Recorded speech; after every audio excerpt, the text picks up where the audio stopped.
اللہ آپ کی طرح روزانہ روزے رکھنے، یہ لفظ ہے ایوکم مثلی، تم میں سے کون میری طرح ہے؟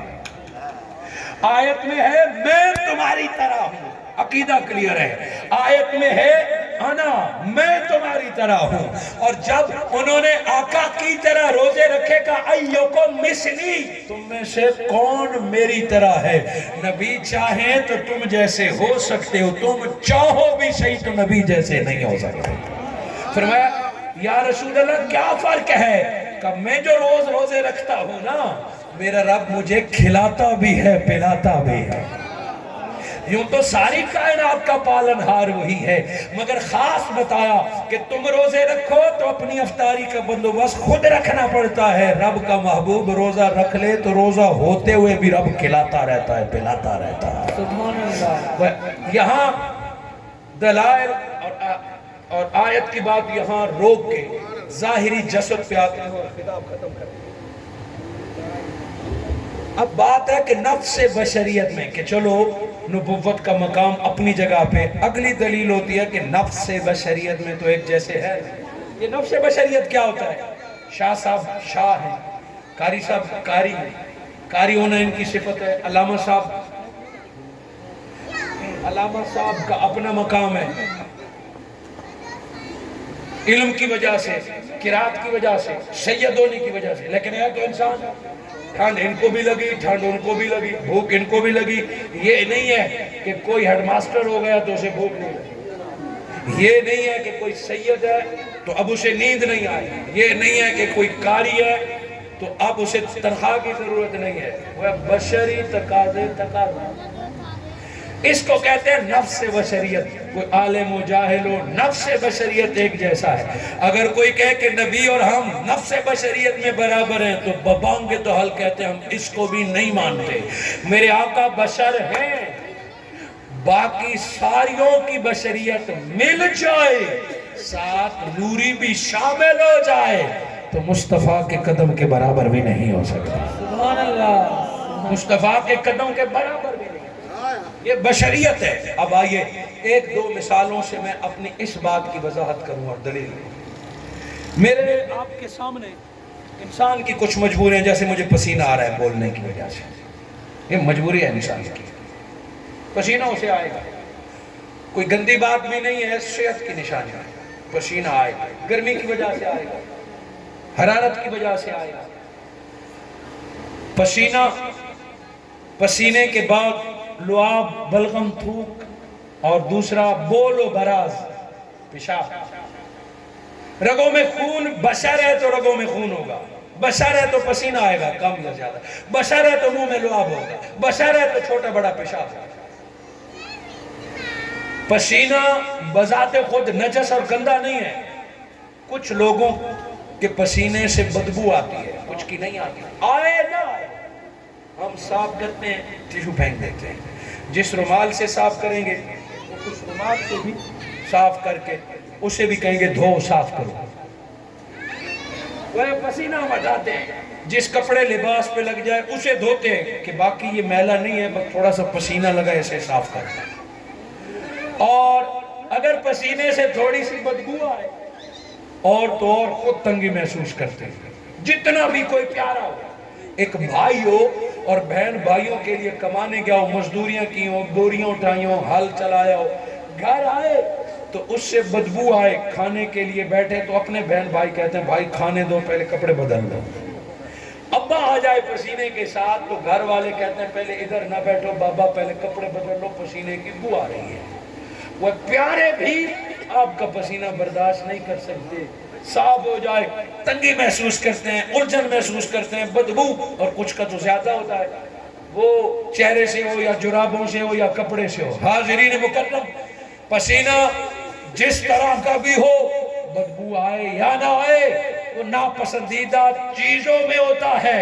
پسینہ میرے آقا کو بھی آتا تھا، مگر میرے نبی کو جو پسینہ آتا تھا، اتر و عنبر و کافور تیری کیا حیثیت ہے؟ نبی کو پسینہ آتا تھا تو فرشتے اور بندے نبی کا پسینہ سونگھنے آیا کرتے تھے۔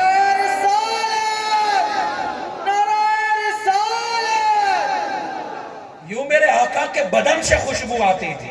میرے آقا کے حضرت ابو ہریرہ فرماتے ہیں کہ نبی کبھی بتائے بغیر گلیوں میں ادھر ادھر ہو جاتے, ہم کسی سے پوچھتے نہیں, سونگھتے سونگھتے نبی کی خوشبو کو ہم نبی کو پا لیا کرتے.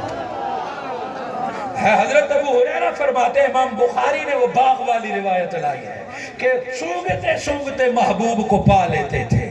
اور پسینے کی جہاں میرے آقا سوتے تھے, حضرت ام سلمہ جان بوجھ کر آپ کی نیچے چمڑے کی رضائی, کپڑے والی نہیں, لیدر بچھاتی تھی. کیوں؟ چونکہ جب پسینہ آتا تھا کپڑے یا کھجور والے اس میں جو چٹائی میں جم ہو جاتا. آپ فرماتی کہ پسینہ جمع, چمڑا نیچے بچھاتی جس پر پسینہ آقا کا جمع ہوتا, اور وہ امہات المومنین وہ پسینہ جمع کر لیتی تھی. ایک دن میرے آقا آرام فرما ہے کہ امہات المومنین نے آپ کا پسینہ جمع کرنا ہے, اور ایک ہے کہ کسی کے گھر آقا آرام فرما رہے ہیں. وہ جب سوتے ہوئے نبی کو پسینہ آیا تو وہ آقا کا پسینہ جمع کرنا ہے. حضور اٹھے گا, کیا کر رہے ہو, کیا کر رہے ہو؟ فرمایا یا رسول اللہ آپ کا پسینہ جمع کر رہے ہیں. کیوں؟ دو روایتیں ہیں, ایک ہے یا رسول اللہ اسے ہم خوشبو کے طور پر استعمال کرتے ہیں, اور دوسرا یہ ہے کہ بچوں کی صحت اور بیماری ختم اور برکت کے لیے آپ کا پسینہ استعمال کیا کرتے ہیں. وہ یہ پسینے کے بارے میں ذات مصطفیٰ تو بہت بلند ہے, یہ پسینے کے بارے میں آئیے بڑی معروف بات آپ کو سناؤں کہ میرے آقا کی آمد سے پہلے بیٹیوں کو زندہ دفن کیا جاتا. یہ جو بیٹی رحمت للعالمین ہے یہ صدقہ میلاد مصطفیٰ کا ہے, یہ صدقہ میلاد مصطفیٰ کا ہے. مگر جب بیٹیاں پیدا ہوئی, جوان ہوئی, میرے آقا جب بھی کسی کی بیٹی کی شادی ہوتی جو کچھ میرے آقا کے پاس ہوتا وہ اس کے جہیز میں تحفہ دیتے. جب بھی کوئی باپ بیٹی کا بیاہ کرتا وہ نبی کے پاس آتا, میرے آقا دعا بھی کرتے, اور جو کچھ میسر ہوتا لباس, کھانا, زیور, جو بھی وہ میرے آقا اس باپ کو دے دیتے کہ میری طرف سے اپنی بیٹی کے جہیز میں شامل کر لے, بیٹی کو تحفہ دے دینا. ایک شخص آیا, فرمایا یا رسول اللہ کل بیٹی کی رخصتی ہے, دعا فرمائیں. میرے آقا نے دعا فرمائی. بائی چانس موقع پر کچھ موجود نہیں تھا, موقع پر کچھ موجود نہیں تھا. میرے آقا نے فرمایا جاؤ کوئی شیشی لے آؤ. وہ شیشی لے آیا, برتن چھوٹا, حضور نے اپنا پسینہ اس میں ڈال کے دے دیا. سبحان اللہ. میرے آقا نے پسینہ ڈالا اور اسے دیا, جاؤ یہ اپنی بیٹی کو دے.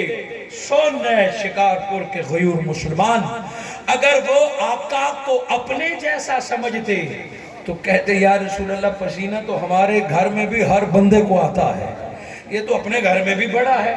مگر وہ سمجھتے تھے وہ عام بشر کا پسینہ ہے, یہ محبوب خدا کا پسینہ. سبحان اللہ. نفس پسینہ میں تو برابر ہو سکتے ہیں مگر حقیقت مصطفیٰ کچھ اور ہے. وہ پسینہ لے کے گیا, وہ گھر لے کے گیا, اپنی بیٹی کو دیا کہ آقا نے تیرے لیے تحفہ بھیجا ہے.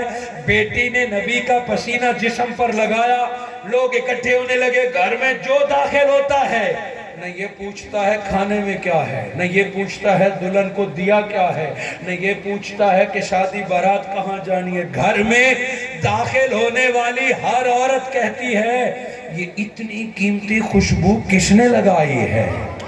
تمہارے گھر میں کوئی بادشاہ کی بیوی بیٹی آئی ہے, تمہارے گھر میں کوئی بڑے رئیس سردار کی بیٹی آئی ہے, اتنی پیاری خوشبو. جو کہ گھر غریبوں کا تھا, غریبوں کے گھر میں اتنی پیاری عطر اور پرفیوم کی توقع نہیں تھی.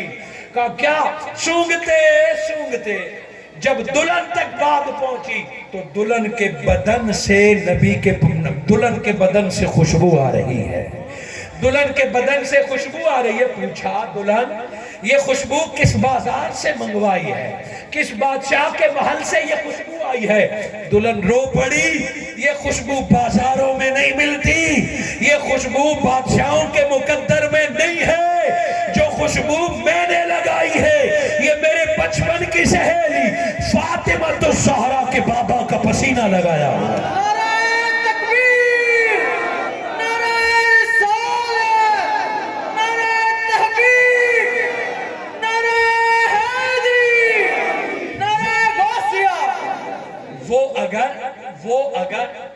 اسے کم سمجھتی تو پسینے کا نام نہ لیتی، کہتی کہ بس کہیں سے تحفہ آیا ہے عطر ہے، مگر فخر محسوس کرتی تھی کہ اس وقت قیمتی ترین تحفہ میری شادی میں پسینہ مصطفیٰ ہے۔ سبحان اللہ۔ تو اب آپ نے کہا ہے، اور اب میں کہتا ہوں کہ اگلی بات پر آپ کا دل سبحان اللہ بولے گا۔ میرے کہنے، میں نے آپ کو نہیں کہا ایک بار بھی سبحان اللہ بولیں، آپ خود بولتے رہیں، مگر اگلی بات بتاؤں گا تو آپ کا دل پکارے گا سبحان اللہ۔ بتائے کیا ہوا؟ اس دلہن نے پسینہ لگایا، رخصت ہو گئی، اپنے گھر چلی گئی، اپنے میاں کے ساتھ زندگی گزارنے لگی۔ عرصہ گزرا، رب نے بیٹا دیا، پسینہ نبی کا لگایا تھا دلہن نے، پسینہ نبی کا لگایا تھا ماں نے۔ جب رب نے بیٹا دیا تو بیٹے کے بدن سے مصطفیٰ کے پسینے کی خوشبو آ رہی ہے۔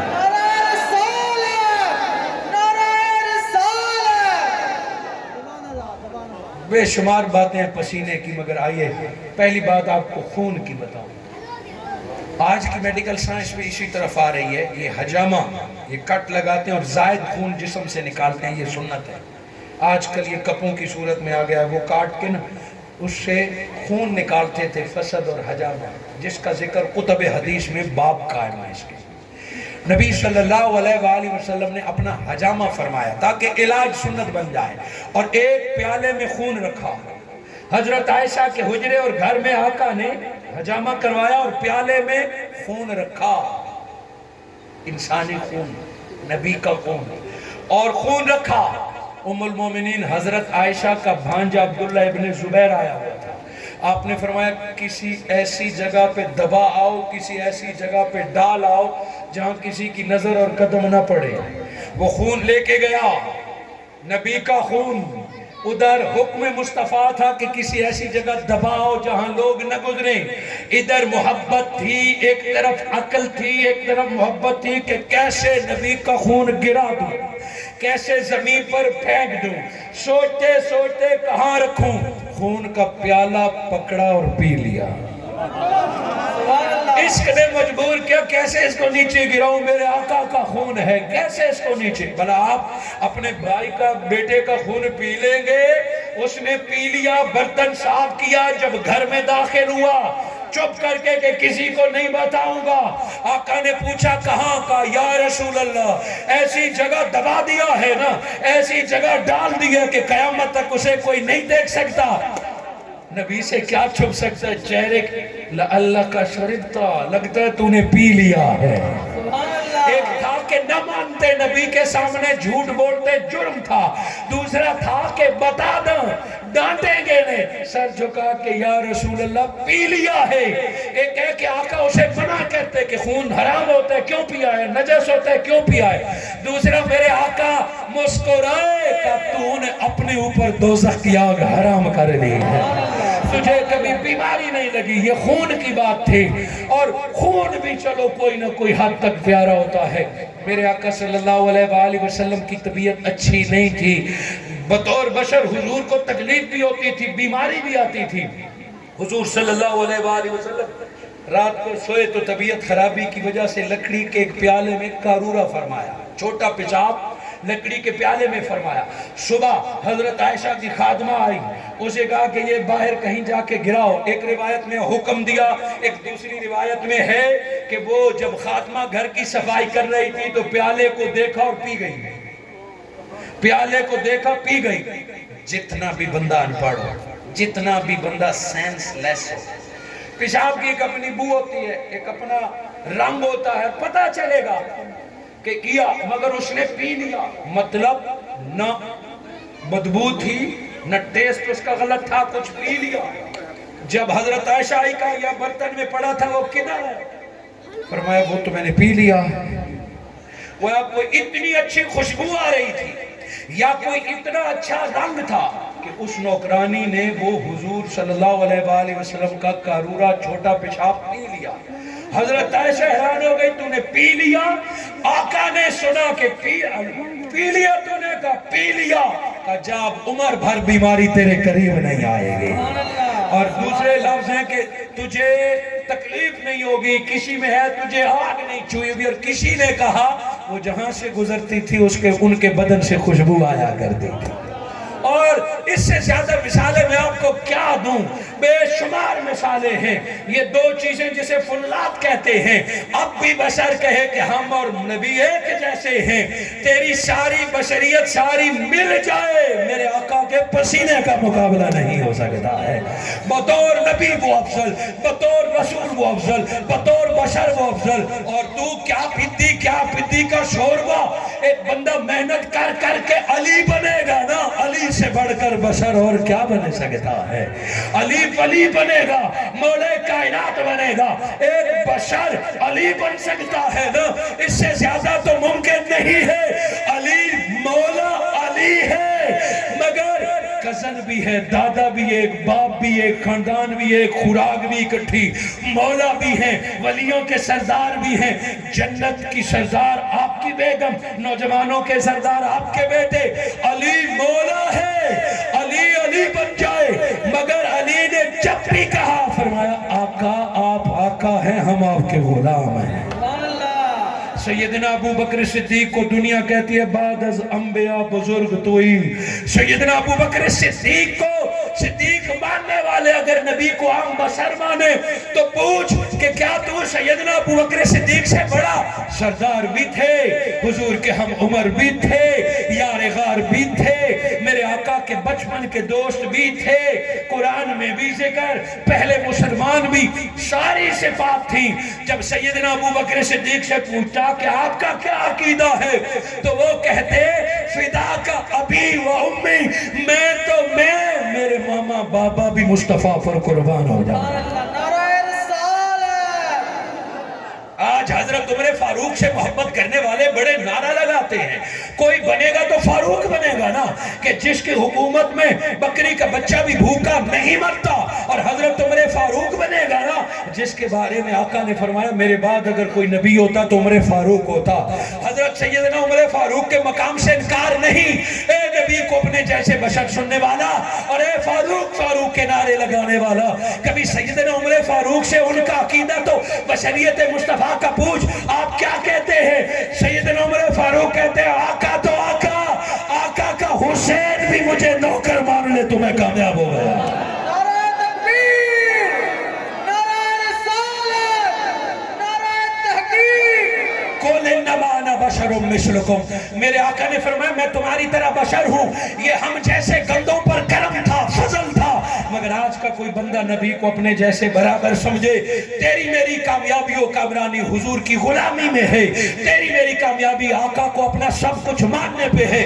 یہ میلاد اسی وجہ سے ہے، یہ جشن اسی وجہ سے ہے کہ ہم گندے، ہم خاکی، ہم نکمے، مولا تیرا شکر ہے تو نے مصطفیٰ جیسا نبی عطا فرمایا ہے، تو نے شکر ہے ہمیں اس نو میں پیدا کیا جس میں محمد مصطفیٰ ہیں۔ آج ہم آقا کی میلاد پر جشن مناتے ہیں، یہ خوشی دکھاوی کی نہیں ہے، یہ خوشی دوسروں کو تنگ کرنے کے لیے نہیں ہے، یہ خوشی حقیقت کی ہے جس کو روح کو وجد آ جاتا ہے۔ اگر روح کو پہچان ہوگی، یہ جھگڑے سارے مثلیت کے ہیں، یہ جھگڑے برابر، جب دو بھائی ایک دوسرے کو برابر سمجھتے ہیں پھر وہ ایک دوسرے کی عزت نہیں کرتے، ایک بندہ دوسرے کو بڑا سمجھتا ہے تو اٹھ کے ملتا ہے، جگہ دے دیتا ہے، اور اپنے جیسے سمجھے تو ادب نہیں کرتا، اٹھتا نہیں، اپنی سیٹ نہیں دیتا۔ اب شاہ صاحب کو کوئی شاہ مانے گا تو سٹیج پر بٹھائے گا اور کرسی دے گا، سرے سے سید ہی نہیں مانتا وہ سٹیج پر کیوں بٹھائے گا، کرسی پر۔ جھگڑا یہی سے شروع ہوتا ہے کہ بندہ مانتا نہیں، اور جب نہیں مانتا تو ادب ہاتھ سے چلا جاتا ہے، جب نہیں مانتا تو پھر خوشی نہیں ہوتی کہ بشر ہے وہی بشر جو نام مصطفیٰ سن کے خوشی سے جھومنے لگ جائے، خوشی سے مسکرانے لگ جائے، اور جب پتہ چل جائے کہ آقا ہمارے نبی ہیں تو بس بندہ سرور میں آ جاتا ہے۔ حاضرین مکرم، میں بشریت کی ٹاپک پر بولنے لگا،